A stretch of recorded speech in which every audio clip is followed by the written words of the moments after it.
शिवाय गुरवे नमः। शिवाय गुरवे नमः। शिवाय गुरवे नमः। शिवाय गुरवे नमः। కాబట్టి అమ్మే జ్ఞానం ఇచ్చేది, అమ్మే జ్ఞాన స్వరూపము ఆవిడే. కాబట్టి ఇక్కడ జ్ఞానం వేరుగా అమ్మ వేరుగా లేదు, రెండు ఆవిడగానే ఉంది ఆవిడ. అంటే సందేహం అక్కర్లేదు. అమ్మని ప్రార్థన చేస్తే నీవు దేని గురించి చేసినా నీలో శ్రద్ధాభక్తులు ఉంటే చాలు. ఆ శ్రద్ధాలోపం లేకుండా ఉంటే ఆ అమ్మ నీకు పరమ శ్రేయస్సును కలుగజేసేది ఇచ్చి తీరు. అందులో ఏమాత్రం కూడా సందేహం ఉండదు. కాబట్టి అమ్మ అంటే ఒక పరబ్రహ్మం ఏది మాత్రమే కలదో, తత్వమసి, ప్రజ్ఞానం, బ్రహ్మ ఇవన్నీ చెప్పబడ్డాయో ఒక రూపం దాల్చి వస్తే వారిని ఆరాధించే వారికి కూడా వారు పరమశ్రేయస్సుని అంటే తమకి వారికి అభేద స్థితిని కల్పిస్తారు. సందేహం అక్కర్లేదు. ఎందుకంటే ఉన్నది అదే పదార్థం, అన్య పదార్థం ఇక్కడ లేనే లేదు. అందువలన జ్ఞాన విగ్రహ, జ్ఞానద అన్ని ఆవిడే. సరే, జ్ఞానం గురించి చెప్పాలంటే అనంతం, ఉన్నది అదే కాబట్టి అనంతం, మాట ఆగిపోతూ ఉంటుంది. అంతకు మించి చెప్పాలి అంటే కూడా అది అనుభవంతో తెలుసుకోవాల్సిందే తప్ప ఎంత బోధించినా కూడా తక్కువే అవుతుంది. ఇక సర్వ వేదాంత సంవేద్య, సంవేద్య, సం బాగుగా, సర్వ వేదాంత సంవేద్య. జ్ఞానానికి దీనికి బిడ్డ ఏ అది జ్ఞానద అన్న, జ్ఞాన విగ్రహ అన్న, ఈ సర్వ వేదాంత సంవేద్య అంటే ఎవరికి ఎక్కడా కూడా లేశమాత్రమైన సందేహం రాకుండా ఉండడానికి ఈ విధంగా చెప్తూ ఉంటారు. ఏషా త్రిశక్తి ఉద్దిష్టాన యత్ సిద్ధాంతగామిని, ఏషా జ్ఞానాత్మికా శక్తి సర్వ వేదాంతగామి. పరమేశ్వరి త్రిశక్తి అని, సిద్ధాంతములను జ్ఞానశక్తి అని, అంటే సిద్ధాంతాలు ఆవిడే, జ్ఞానశక్తి ఆవిడే అని వేదాంతాలు నిర్దేశించాయి. పూర్తిగా చెప్పలేదు, నిర్దేశించాడు. అంటే అర్థం అంటే ఇక అది అల్టిమేట్ అన్న, నువ్వు అందులో మార్పులు చేర్పులు చేయడానికి లేదు. నీ అభిప్రాయాలు ఏమన్నా అవి నీవే తప్ప అందులో ఇంకా వేరు లేనే లేదు. నిర్దిష్టం, రాజ్యాంగం, చట్టం అంటాం కదా, అలా నిర్దేశించాయి వేదములు. వేదాంతములు ఉపనిషత్తులు పరమేశ్వరి సకల వేదసారముగు ఉపనిషత్తులచే లెస్సగా తెలియబడుతుంది. సహస్రాధికములైన ఉపనిషత్తులన్నీ నిరూపించిన పరబ్రహ్మ స్వరూపమే పరమేశ్వరి. కాబట్టి అమ్మ సర్వ ఎన్నో ఉన్నాయి మనకు తెలిసిన చాలా కొన్ని. ఉపనిషత్ అనగా సమీపంగా ఉండేది అని, అంటే పరబ్రహ్మంకి సమీపంగా అంటే అర్థం అవి ఉన్నాయని కాదు, పరబ్రహ్మముని నీకు అత్యంత సమీపంగా నీకు బోధించగలిగేది. అంటే అర్థం ఎక్కడో లేదురా, పరబ్రహ్మ నీవే అత్యంత సమీపం అంటే అర్థం నీకు వాళ్ళకి భేదం లేదు, ఒక సన్నని తెర, ఆ తెర నీవు తీసేస్తే సమానం. అత్యంత సమీపం, దానికన్నా సమీపంగా ఇంకొకటి లేనే లేదు ఈ ప్రపంచంలో. నీకు అత్యంత సమీపంగా ఉన్నది ఆ పరబ్రహ్మమే. వాటిని ఉపనిషత్తులు, ఎందుకంటే వేదం అర్థం చేసుకోవటం, వేదాన్ని చదివి దాని యొక్క సరి అయిన అర్థాన్ని బోధించటం అందరికీ సాధ్యం కాదు. ఎందుకంటే వేద పండితులు వాళ్ళు కూడా చాలా మందే ఉన్నారు, లేదని కాదు. కాకపోతే ఏమవుతుందంటే ఇక్కడ వారికి సంస్కృత జ్ఞానం లేనప్పుడు వారు కేవలం వల్లించగలుగుతారు కానీ అర్థాలు చెప్పలేరు. కొన్ని దోషాలు కూడా ఉంటాయి, ఎందుకంటే ఉచ్చారణ దోషాలు ఉంటాయి. సంస్కృతం తెలియదు కాబట్టి. ఇప్పుడు పూర్వకాలంలో అంటే ఆ వేదాంత నేర్చుకునే వారికి సంస్కృత జ్ఞానం ఉండేది, సందేహం లేకుండా. అందువలన వాళ్ళలో ఉచ్చారణ దోషాలు ఉండేవి కాదు. కాబట్టి అర్థము వారికి అవగతం అయ్యింది. ఇప్పుడు కేవలం ఇదే ఉండటం వల్ల, ఎందుకంటే నేను కొంతమంది వేద పండితులకు సంస్కృతాన్ని బోధించా కాబట్టి నాకు తెలుసు. చాలా మటుకు మనం చిన్న చిన్న శ్లోకాలు చదువుతూ ఉంటాం. అగజానన పద్మార్కం ఇలాంటివన్నీ. అనేక దంతం అనేస్తాం. అనేక దం అంటే ఆ గ్యాప్ ఇవ్వాలి. దమ్ తం. దమ్ అంటే కోరికలు, తం అతనిని. అనేకమైన కోరికలు తీర్చేవాడైన అతనిని ఉపాస్మహే. నేను అతన్ని ఉపాసిస్తున్నాను. ఇలా చాలా ఉన్నాయి. మనము శుక్లాంబరం ధరం అనాలి. శుక్లాంబరధరం, మనకి శుక్లాంబరం అంటారు. ఆ శుక్లాం అంటే తెలుపు, ధరంకి అర్థం లేదు. శుక్లాంబరం అని మొత్తం కలపాలి. ఇలా రకరకాలుగా, ఎందుకంటే ఇది విష్ణుమూర్తికి అన్వయించవచ్చు, వినాయకుడికి అన్వయించవచ్చు. ఇలా స్తోత్రాల్లో చదివే, అంటే మామూలుగా వేద పండితులని కాదు, మామూలుగా స్తోత్ర పారాయణ చేసేటప్పుడు కూడా ఇలాంటి దోషాలు చాలు. అయితే శ్రద్ధతో చదివేవాడికి ఆ దోషం వర్తించదు. శ్రద్ధాభక్తులతో ఆ అమ్మ కరెక్షన్ చేస్తుంది. అందుకని వేద పండితులు అంటే ఒక ఆశీర్వచనం అనండి, ఒక ఇది చెప్పాలి మనకి అంటే వారికి ఆ జ్ఞానం తెలిసి ఉండాలి. ఉపాసకులకి ఋషులు అలా. కాబట్టి వేదం నుంచి గ్రహించినవి ఉపనిషత్తులు. దాని నుంచి మనకి పురాణాల నుండి, శాస్త్రం నుండి ఇలాంటివన్నీ వచ్చాయి. కాబట్టి అత్యంత సమీపంగా ఉండేది ఆ ఉపనిషత్తుల అమ్మని బాగా వర్ణించాయి. రూపం పొందిన ఆ అమ్మని. ఈ ఇవన్నీ కూడా వేదంలో చెప్పబడినవే. కృష్ణనామం కూడా వేదంలో చెప్పబడిందే అంటారు. ఇలా మనకి ఆ వేదం యొక్క సారాన్ని ఉపనిషత్తులలో నింపి మనకు అందించారు. ఆ యొక్క పరమాత్మ అనుగ్రహం అనండి, పరబ్రహ్మ అనుగ్రహం కలిగిన వారు. కాబట్టి సహస్రాధికములైన అంటే అనంతములైన ఉపనిషత్తు వేదం నుంచి గ్రహించిన. కాబట్టి అమ్మ సర్వ వేదాంత సంవేద్య. దానివల్ల ఆవిడ బాగుగా తెలియబడుతుంది. వేదాంత సారమే ఉపనిషత్తు. వాటి వల్ల ఈవిడ సంవేద్య, బాగుగా తెలియబడుతుంది. ఈ తత్వమసి ఇవన్నీ కూడా వేదాంత వాక్యాలు. ఇప్పుడంటే మనకి ప్రింటింగ్ వచ్చి తెలుగులో చదువుతున్నాం. ఇంత తెలుగులో చదివినా ఆ యొక్క పరబ్రహ్మ అనుగ్రహం లేనిదే, గురువు అనుగ్రహం అనండి, లేదా నిజంగా దాని అర్థం గ్రహించిన వాళ్ళు మాత్రమే దానిని చక్కగా బోధించగలుగుతారు. లేదా జైమిని మహర్షి లాగా వేరే అర్థాలు చెప్పేస్తారు. సరే, ఆయనకి మరలా తాను చేసిన దోషం తెలిసి సరైన అర్థాన్ని బోధించాడు ఆయన తర్వాత. అది ఆ అంటే కనీసం ఆ విధంగానైనా దోష నివారణ చేసుకోగలగాలి. లేదనుకోండి, ఒకటి అర్థం చెప్తే చెప్పేవాడికి దోషమే, సరే ఇక వినేవాడి సంగతి చెప్పేదేముంది అలా. అందువలన ఒక ఆ తత్వమసి వాక్యాల నుండి వేదాంతాన్ని, ఉపనిషత్తులను బోధించాలంటే గురువుల అనుగ్రహం అంటే ఆ సరి అయిన గురువు లభించాలి. ఆ గురువుకి ఆ పరబ్రహ్మ అనుగ్రహం ఉంటే తప్ప అతను బోధించలేడు, సరైన అర్థాన్ని నీకు చెప్పలేడు. కాబట్టి ఇక్కడ ఆ యొక్క రూపం పొందిన దైవం అనండి, ఏదైనా సరే ఆ పరబ్రహ్మం యొక్క అనుగ్రహం లేనిదే ఈ యొక్క అద్వైత జ్ఞానం లేదా అమ్మ తెలియబడదు. సంవేద్య, బాగుగా తెలియబడదు. కేవలం ఒక ఆరాధన, ఒక రూపం లాగా, ఒక పనిలో ఉంది ఆవిడ అంటారు. కోరికలు తీర్చే ఆవిడగా మనం మరుస్తూ ఉంటాం. అందువలన మీరు ఆరాధించే దైవం పట్ల చాలా జాగరూకతతో ఉండాలి. మీరు సమర్పించేది కానీ ఏవైనా సరే ఎక్కడా కూడా లోభత్వం కానీ ఇంకోటి కానీ పొందరాదు. చాలా జాగరూకతతో ఉండాలి. అందుకనే ఒక గుడికి వెళ్ళినా, ఎక్కడికి వెళ్ళినా ఎందుకు పదే పదే చెప్పడం అంటే, మీరు ఎంత దానకర్తలైనా ఆ గుడి ట్రెజరర్స్ ఇంకోటో ఎవరైనా సరే గుడి నుంచి ఒక వస్తువు తీసుకుని వస్తే అది పరమ దోషం. మీరు ఎవరైనా సరే.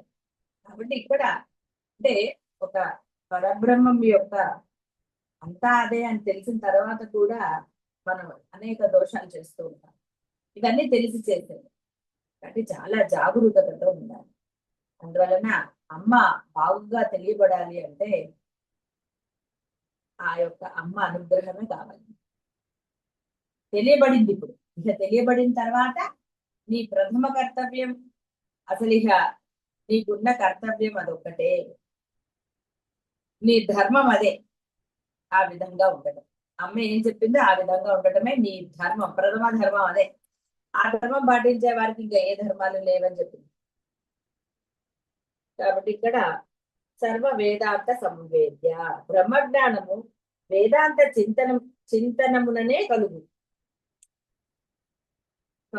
అన్ను మింగేశాను కదా, కలుగును అంటే వేదాంత చింతనమే అంటే అర్థము, వేదం ఏం తెలుసని చింతన చేస్తారండి అంటే మీరు వింటున్న ఆ వేదాంత వాక్యము అసలైనది బోధించే ఈ బోధ ఏదైతే ఉందో శ్రవణ మనన నిధి ధ్యానం వల్ల తెలుస్తుంది. కాబట్టి విన్నదానిని శ్రవణం చక్కగా చేయాలి, తర్వాత మననం చేయాలి, తర్వాత దానిని నిలుపుకోవాలి. కొంత ధ్యానం అంటే ఆచరణ. అప్పుడు మాత్రమే, ఎందుకంటే శ్రద్ధగా విననప్పుడు మననం జరగదు, మిగతావి జరగదు. అంటే శ్రద్ధగా వినాలి, శ్రవణం అందుకే మొదటే శ్రవణం. శ్రద్ధగా విని దానిని మననం చేస్తూ ఆచరణలో పెట్టాలి.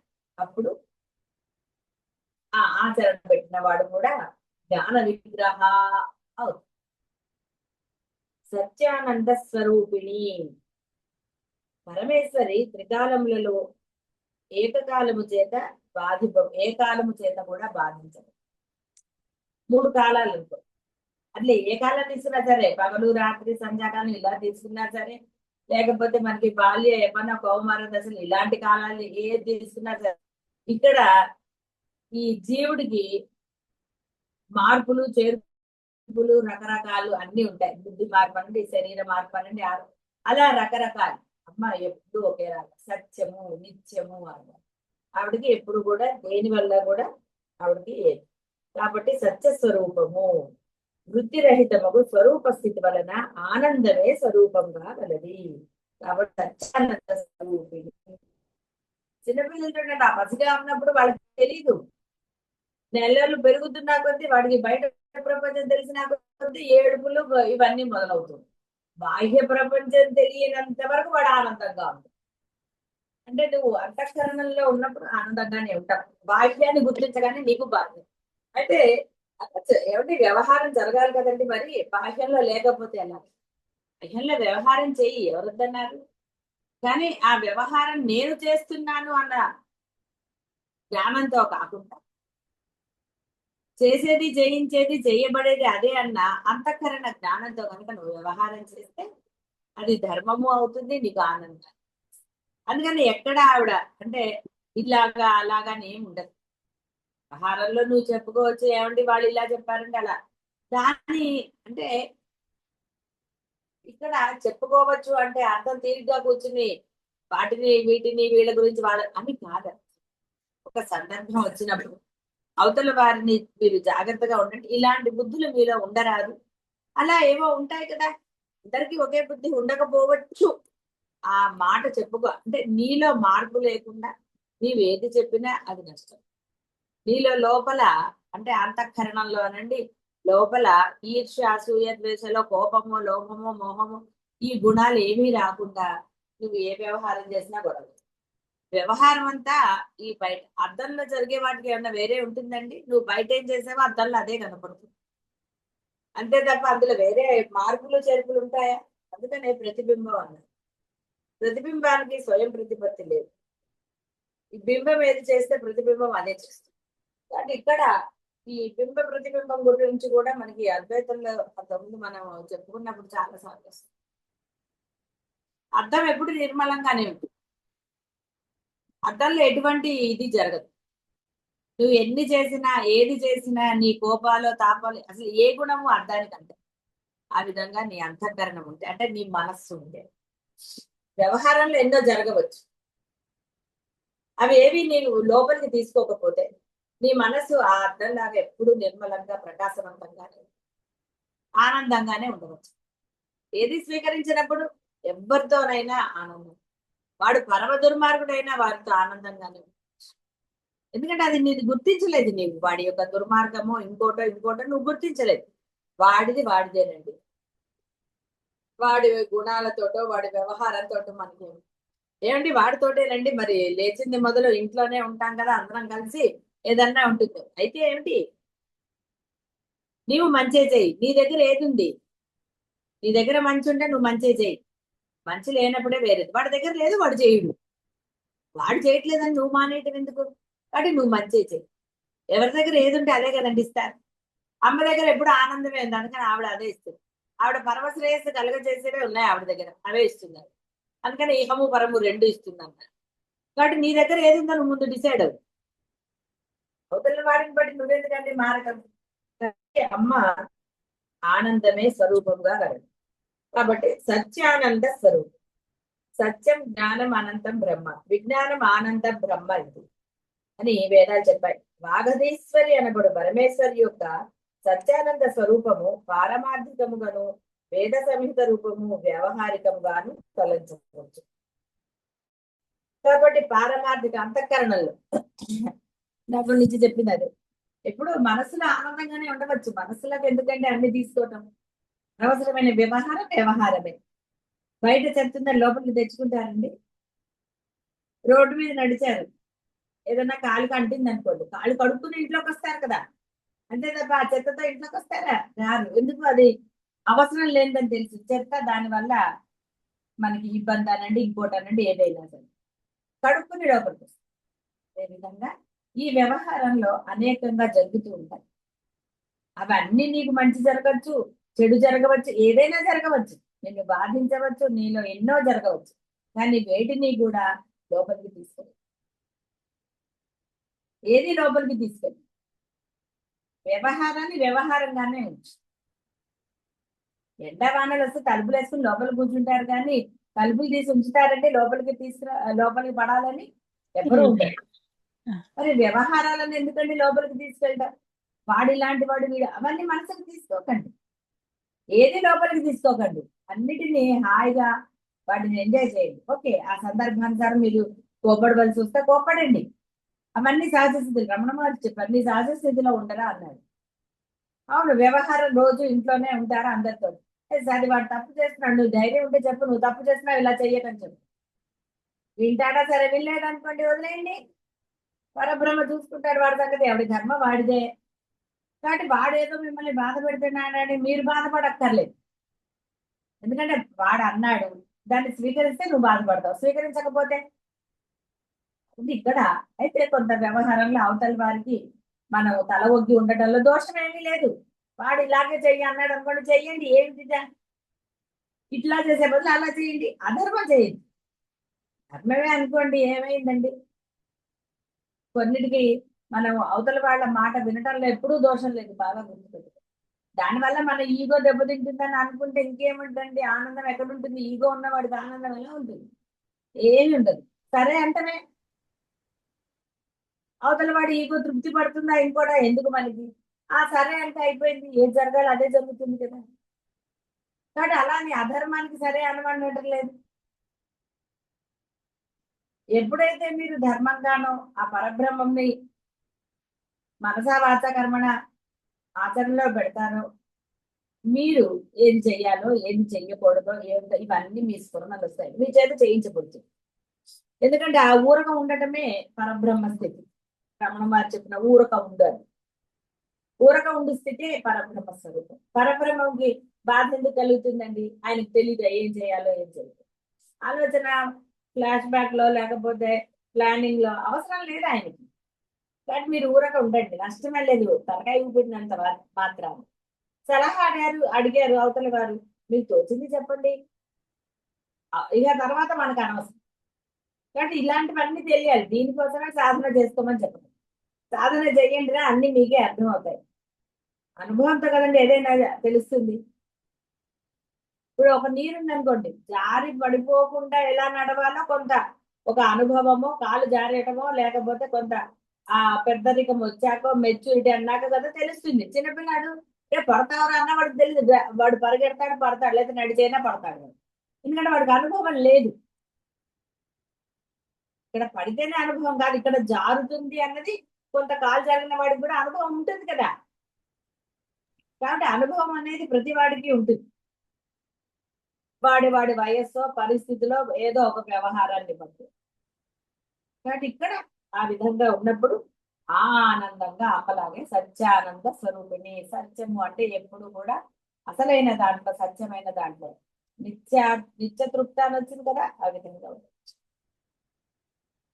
కాబట్టి వేద సంహిత రూపము వ్యవహారికము అంటే ఆరాధించే రూపము వ్యవహారం. ఈ కోరికలు ఆ కోరికలు కాబట్టి శుభ్రంగా కోరికలు కోరుకోవద్దనటం లేదు. నిజంగా అమ్మ గురించి తెలిసి ఉన్నదే పరబ్రహ్మ అని తెలిసిన తర్వాత ఎవరు కోరికలు కోరరండి. మామూలుగా నేను చెప్తున్నాను. కొంత వివేక విచక్షణాలు ఉన్నవాడు ఆ అమ్మనే కోరుకుంటాడు తప్ప ఈ కోరిక తీర్చి ఆ కోరిక తీర్చి అనడు. ఎందుకంటే నీకేం కావాలో నీకన్నా ఎక్కువ ఆ అమ్మకే బాగా తెలుసు. ఏ సమయంలో నీకు ఏది ఇస్తే నువ్వు ఆరోగ్యంగా ఆనందంగా ఏది ఉంటావో ఆవిడకి తెలుసు. కాబట్టి హాయిగా ఆవిడ్ని ఆరాధిస్తూ అమ్మ నువ్వు కావాలి చాలు అని అంటే సరిపోలేదు. ఎందుకు వచ్చిన గోలండి, ఇది కావాలి అది కావాలి ఏదో కావాలని అడిగే బదులు హాయిగా పిల్లలు అడుగుతారండి, స్కూల్కి వెళ్తారు వస్తారు అనుకోండి, వాళ్ళకి నమ్మకం అమ్మ వాళ్ళకి నచ్చింది చేసి పెడుతుంది అని. ఎప్పుడో తప్ప వేరేగా ఉండదు కదండి, చాలా మటుకు అలాగే జరుగుతుంది. వాడు నమ్మకం పిల్లలకి. అన్నం పెడితే ఎలా ఉండేవో అవన్నీ అడగరు వాళ్ళు. పెట్టేటప్పుడు ఇది నిజంగా శుభ్రమైందని, ఎందుకంటే నమ్మకం తనకి మంచిదే పెడుతుంది అమ్మ అని. మరి నీకు లౌకికమైన అమ్మే అన్నప్పుడు సనాతని అసలైన అమ్మ నీ శ్రేయస్సునే కదా కోరుకుంటుంది. కాబట్టి ఆ నమ్మకంతో ఉంటే సత్యానంద స్వరూపులు అవుతారు. స్థిరమైన ఆనందమే స్వరూపంగా గలది. సత్యానందం అనడం వలన క్షణిక మాత్రములైన లౌకిక ఆనందములు గాక నిత్య సత్యమగు నిరతిశయానంద స్వరూపమైన మోక్షమే స్వరూపంగా గలది. ఇప్పుడు వరకు చెప్పుకున్నది అదే. నిత్యం ఎప్పుడు ఏదైతే ఉందో ఆగుదు అదే ఇస్తున్నాడు పరమశ్రేయస్సు. జ్ఞాన విగ్రహ జ్ఞానమే మోక్షం. కానీ ఆవిడ ఆరాధిస్తే చాలు. మీరు ఎవరితో ఎలా వ్యవహరించాలి ఏమిటి, వ్యవహారంలో 190 జరుగుతాయండి. గురువుల దగ్గర ఉన్నప్పుడు కూడా మీకు అనుమానం రావచ్చు, దేవుడు ఇలా ఉన్నారు గురువులు అని. అది వ్యవహారం. ఆ వ్యవహారంతో గురువుల మనస్సుకి లోపల ఏమి ఉండదు. ఎందుకంటే మీ వ్యవహారాన్ని బట్టి ఇంకా ఏం చేస్తారు, ఓ ఆ సరే కానీలే అనుకుంటారు. దానివల్ల గురువుకి ఏమైనా నష్టమా, జ్ఞానికి ఏమైనా నష్టమా. రమణ మహర్షి చుట్టూ కూడా అనేక మంది ఉన్నారు. ఆయన ఆశ్రమంలో పెరియవారి దగ్గర లేదు. ఆయన పెరియవారు నాకు అది చాలా ఎప్పుడు గుర్తు ఉంటుంది. ఒక అంటే ఆయన దగ్గర ఉన్న మఠంలో ఉన్న వాళ్ళలో కొంతమంది మరి మంచి వాళ్ళు చెడ్డవాళ్ళు అందరూ ఉంటారు. అడిగి అత్త స్వామి ఎందుకు స్వామి వాడు చెడ్డవాడని తెలిసి వాడిని ఆయన అన్న అత్త వాడు చెడ్డవాడని నాకు తెలుసురా, ఇక్కడ ఉంటే మనకి మాత్రమే, వాడు లోకంలోకి వెళ్తే ఇంకెంత మందికి చేస్తాడు, అందుకని వాడు ఇక్కడ ఉండటమే లోకానికి క్షేమం. అంటే గురువుల ఆలోచన చెప్తున్నాను, అలా ఉంటుంది గురువుల. రమణ మహర్షి దగ్గర లేరు, రకరకాలుగా ఆశ్రమం నాది అని దెబ్బలాడుకున్న వాళ్ళు ఉన్నారు. ఆయన ఎందులోనే కల్పించుకున్నారు, ఏమీ కల్పించుకోరు. రకరకాలు ఉంటారు మనుషులు. ఎందుకంటే వాడి బుద్ధి గురువులను పట్టుకున్నా మారచ్చు మారచ్చు. ఎన్నో చూస్తాం మనం లోపల. గురువు ఉన్న వరకు ఒకలాగా ఉంటారు, గురువు లేనప్పుడు ఒకలాగా ఉంటూ ఉంటారు. గురు సమక్షంలోనే తేడాలు ఉంటాయి, లేనప్పుడు ఇంకో రకంగా ఉంటారు. ఎన్నో రకాలు మనుషులు. ఎందుకంటే వాడి బుద్ధి జీవ బుద్ధి కాదు. ఎప్పుడైతే వాడు ఆ జీవ లక్షణాన్ని దాటుతాడో అప్పుడు వాడికి ఆ యొక్క వేదాంత సారం అనండి, గురుతత్వం అనండి, తత్వమసి అనండి, ఆ మోక్షం అనేది అర్థం. అప్పటి వరకు వాడికి అర్థం. వాడిలో ఆ ఈగో అంటే అర్థము జీవ లక్షణం. హం బ్రహ్మాస్మి అనుకోమన్నారు అంటే అర్థం నువ్వు ఆచరణ పెట్టమని. నీకు ఆచరణలో ఉన్నప్పుడు నువ్వు నీకు అనుకోక్కర్లేదండి, పరబ్రహ్మమే నిర్ణయిస్తావు నువ్వు బ్రహ్మమా.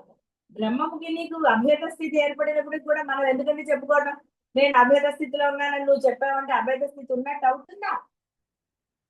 ఇక్కడ ఏంటి అంటే అమ్మిచ్చేది అదే. కానీ హాయిగా ఆ నిశ్చల స్థితి అంటే మోక్షం కలిగే వరకని నేను చెప్పటం లేదు. ఈ యొక్క గోళలు నీకు నిన్ను బాధించకుండా ఉండే వరకు అనే కన్నా కూడా ఇవి బాధించకుండా. ఎందుకంటే ప్రతిరోజు నువ్వు లేవాల్సిందే, వ్యవహారం జరగవలసిందే.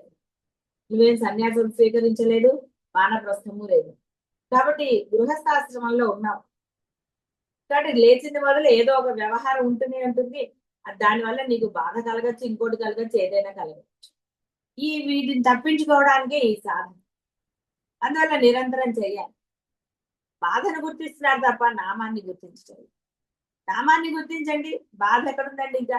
ఎందుకంటే మనసు ఏకకాలంలో ఒకటే గుర్తిస్తుంది, రెండోది గుర్తించలేదు. ఒకటి ఆగిపోతే రెండోది వస్తుంది. రెండో దాన్ని రానికు ఉండడానికే సాధన. అందుకనే దానికోసం మొదట్లో అంటే వ్యవహారాన్ని గుర్తించకుండా ఉండేటట్టుగా నియమంగా పెట్టుకోమన్నారు, అంతే తప్ప ఏది మానేది హాయిగా ఉండొచ్చు. కాబట్టి క్షణిక మాత్రములైన లౌకిక ఆనందములు గాక నిత్య సత్యమగు నిరతిశయానంద స్వరూపమైన మోక్షమే స్వరూపంగా కలదు. కాబట్టి సత్యానంద స్వరూపిణి. ఇదంతా కూడా నామరూప విహితము పరబ్రహ్మమే. నామరూప విరహిత అంటే రహిత పరబ్రహ్మమే సత్యానంద స్వరూపమని, పరమేశ్వరి ఆ స్వరూపమే అని భావ దృఢత కొరకు వివరించారు. కాబట్టి మీరు కేవలం అమ్మ అంటే ఒక విగ్రహమనో ఒక దాంట్లో ఉందనో భావించకుండా, అమ్మ ఈ అనంతమైన విశ్వమే నీలో కాదు కనపడేది, కనపడేది అన్నిట్లో సర్వంలో ఉన్నది ఆ అమ్మే అని నీకు తెలియబడ్డానికి ఇంకా వేరే ఎవరే నువ్వు రూపంగా ఆరాధిస్తున్నా ఆ అమ్మేరా ఈ విశ్వం అంతా కూడా ఉన్నది, దాన్ని గుర్తించి ఆ విధంగా అమ్మను ఆరాధన చేయి. మా ఉన్నది నీవే కదా, అది కూడా ఎప్పుడు మర్చిపోరాదు. వినాయకుడికి బెల్లం, వినాయకుడిని బెల్లంతో చేశారు, ఆయనకి నైవేద్యం. ఇప్పుడు మర్చిపోయాడు ఉన్న బెల్లం అంతా వినాయకుడిని చేశారు, అందుకని వినాయకుడిలోంచి గిల్లి కొంచెం నైవేద్యం పెట్టారు. అదే విధంగా మనం కూడా ఆ పరబ్రహ్మమే అన్ని మళ్ళీ ఆయనకే సమర్పిస్తున్నాం చాలా గొప్పగా. స్వామి ఇగో నేను నీకు ఇది ఇస్తున్నాను, నువ్వు నాకేమి ఇస్తావు, స్వామి నాకు ఇది ఇవ్వు, నీకు నేను ఇది ఇస్తాను. ఎంత సరే దాన్ని ఏమనాలండి, ఏమన్నా కూడా అంటే ఈ సత్యం తెలిసిన తర్వాత ఏమిటి ఆయనకి సమర్పించాలి. రమణ మహర్షి చెప్పింది అది సుమ్మ ఇరు అన్నాడు, అందుకని నోరు మూసుకుని ఉండరా అని. కోరికలు లేవు కాబట్టి లంచాలు లేవు, అంతే కదండి. ఆయన ప్రార్థిస్తే కదా స్వామి నేను ఉపవాసాలు ఉంటాను, లేకపోతే ప్రదక్షిణలు చేస్తాను, ఇంకోటి చేస్తాను, ఎప్పుడండి నీ కోరిక ఉన్నప్పుడు. నేను అన్ని తీరుస్తాను మరో నీకు ఎప్పుడు కావాలో అన్నప్పుడు మళ్ళీ ఎందుకండి. కానీ వీడి ఉండడు కాబట్టి వీడికి ఆరాధన చెప్పబడింది. అంటే కనీసం అంటే ఆ రకంగానైనా వాడు కొంత ఈ గోళలు తగ్గించుకుంటాడు. నిజంగా అయితే ఏమిటంటే ఆరాధించాలి, దేనిని ఆరాధించాలి, ఒక గంట ముందు లేవలేరు, పరబ్రహ్మం కోసం దేన్ని త్యాగం చేయలేరు, అందుకని ఆరాధించడం తప్పదు. నియమనిష్టలు పెట్టుకోగలుగుతున్నారా, సర్వకాల సర్వవస్థల యందు నామస్మరణ చేయగలుగుతున్నారా? వీటన్నిటికీ కారణం ఎవరో కాదండి, మీ పూర్వజన్మ కూడా కాదు, మీ యొక్క ఈ మానసిక స్థితి. అంటే ఇప్పుడు మీకు ఇష్టం లేకపోతే అవన్నీ కూడా కేవలం సమర్థింపులే. పూర్వజన్మది అనండి, ఇంకోటి అనండి, ఇంకోటి అనండి, అన్ని కేవలం మీ సమర్థింపు. మరి అప్పుడు సత్యానంద్ అదేంటి సత్యం క్షమత సత్యానంద స్వరూపాలు ఎలా అవుతారు? ఆనందం ఎక్కడుందండి? నిజంగా నిద్ర లేవగానే పరబ్రహ్మ గుర్తొస్తున్నాడా, వ్యవహారాలు గుర్తొస్తున్నాయా? చూసారా, అంటే అర్థమైంది లోపలంతా వ్యవహారమైంది, లోపలేముందో అదే కదండి వాడికి లేవగానే గుర్తొస్తుంది. ఇది దోషాలా కాదా అంటే సత్యం తెలిసిన తర్వాత దోషం అని చెప్పడం. సత్యం తెలియనప్పుడు మీరు ఎలా ఉన్నారు అవన్నీ అనవసరమైన విషయాలు. అమ్మ కూడా ఏమి క్యాలిక్యులేట్ చేస్తానని చెప్పలేదు. రేపు ఇప్పుడు నీకు సత్యం తెలిసింది కదా, నువ్వు ఇలా ఉండు, అవన్నీ నేను మాఫ్ చేస్తాను, అన్ని మాఫ్ చేసేస్తానండి, మీరేం అప్లికేషన్ పెట్టకలే ఏమక్కర్లేదు. ఇప్పటి నుంచి ఏ క్షణం అయితే ఈ సత్యం తెలిసిందో, మీ ఆచరణ ఎప్పటి నుంచి మొదలైందో ఆ క్షణం నుంచి అంటారు ముందు అన్ని తీసేస్తానండి. ఆవిడ అసలు ఏది కన్సిడర్ చేయను. లేదా రావణాసురుడు దుర్మార్గుడు, ముందర కూడా దుర్మార్గుడేగా, రాక్షసుడే, మరి చేస్తే ఆయన రాలేదండి, వేరే రాక్షసులకి వచ్చి వరాలు ఇవ్వలేదు, ఎందుకంటే వాడు చేశాడు, నిష్టగా చేశాడు కాబట్టి వాడికి వరాలు లభించాయి. ఇది అంతే, మీరు కూడా అలాగే ఆ యొక్క నామస్మరణ, మీకు వేరేగా ఏం చెప్పలేదు, మీకు ఏం తపస్సులు చెప్పలేదు, ఏది చెప్పలేదు, చేస్తే చాలు మీకు వరదా జ్ఞానదా, అప్పుడు సత్యానంద స్వరూపులు అవుతారు. భావ దృఢత కొరకే ఇవన్నీ చెప్తారు. అంటే మీకు ఆ భావం స్థిరపడాలి. ఎస్ అమ్మాయి అన్ని ఇహము పరము అంటే ఇహం కోరుకోవడం ఎందుకండి, పరం కోరుకోవడం ఎందుకు, ఏది కోరుకోకర్లా, నువ్వు అమ్మని ఆరాధించాలి. ఆరాధించడం అంటే మళ్ళీ ఏవో నైవేద్యాలు లేకపోతే ఇంకోటో కాదు. ఎందుకంటే నువ్వు ఏది సమర్పించినా అందులో ఏదో ఒక లోపం ఉండే ఉంటుంది. నీ మనసులో లేస మాత్రంగా వచ్చినా సరే అది గోవిందే. మనం దీనికి ఎన్నో కథలు కూడా చెప్పుకున్నాం చాలాసార్లు. కేవలం అర్థం అవడానికి, అంటే ఆ మీలో ఆ యొక్క జీవ లక్షణం రాకుండా ఉండటం కోసం అవన్నీ చెప్పడం జరుగుతుంది. ఆ చిన్న చిన్న దోషాలే పెద్దగవుతాయి కాబట్టి అవన్నీ చెప్పడం జరుగుతుంది. కాబట్టి భావ దృఢత ఏర్పడాలి. నువ్వు ఆరాధించే దైవము ఏ వస్తువు అయితే ఉందని చెప్పబడిందో, నీకు ఇప్పుడు తెలియబడిందో అది ఒకటే. నీకు ఒక ధైర్యం కోసం ఒక రూపం.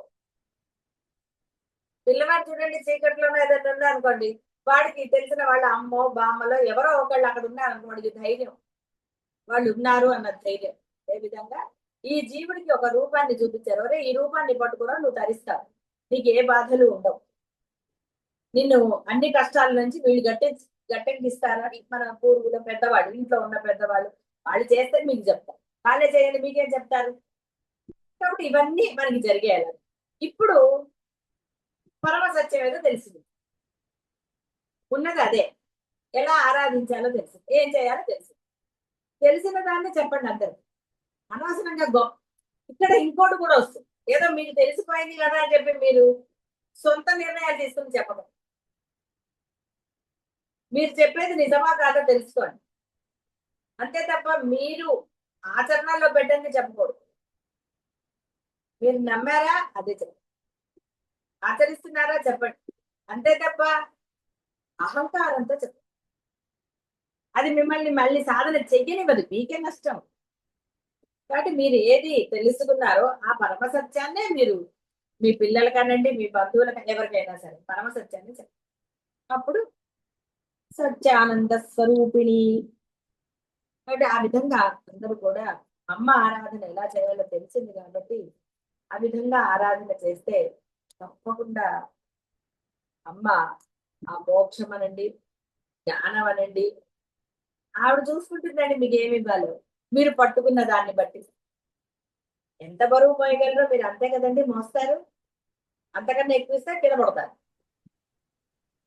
ఏదైనా అంతే, మీరైనా సరే గాడిద బరువు అంటారు, ఇంకోటి అంటారు చూసారా, ఏదైనా అంతే. ఒక వస్తువు మీద మీరు ఏదైనా బరువు పెడితే అది అయితే అది కూడా విరిగిపోతుంది ఏ టేబుల్ మీద. కాబట్టి మీరు ఏ విధంగా అమ్మను పట్టుకున్నారో ఆ విధంగా అమ్మ అనుగ్రహించి తీరుతుంది. అమ్మ దగ్గర స్వార్థమో ఇంకోటో అట్లాంటివి లేవు. ఆవిడ మీ యొక్క చెడు గుణాలను చూడదు. మీరు అమ్మని ఎలా ఆరాధిస్తున్నారో అది చూస్తుందండి. అంటే ఈ లోభమోహాలు లేకుండా ఆరాధిస్తున్నారా అమ్మని? ఎలా ఆరాధిస్తున్నారు మీరు అంటే మీరు ఆరాధించే దైవం ఏదైనా మీలో ఏముంది ఇదే చూస్తుంది. ఎందుకంటే మీ మనసులో ఏముందో మీరు బయట వాళ్ళకి చేసినా మనసులో ఉన్నది ఆవిడే కదండి. మనసే మొత్తం ఉన్నది ఆవిడే కాబట్టి, ఆరాధించే దైవమే కాబట్టి వారికి తెలుసు. అందుకనే నిష్కల్మషంగా, కల్మషం లేకుండా ఆరాధించు దైవాన్ని. ఎప్పుడు ఒకరి ఉన్నతినే కోరుకోండి, వాడికి ఏదో చెడు జరగాలని ఎప్పుడు అనుకోకండి. ఎందుకంటే ఇలాంటివన్నీ తెలియని దోషాలా తెలిసి దోషాలంటే తెలిసినవే.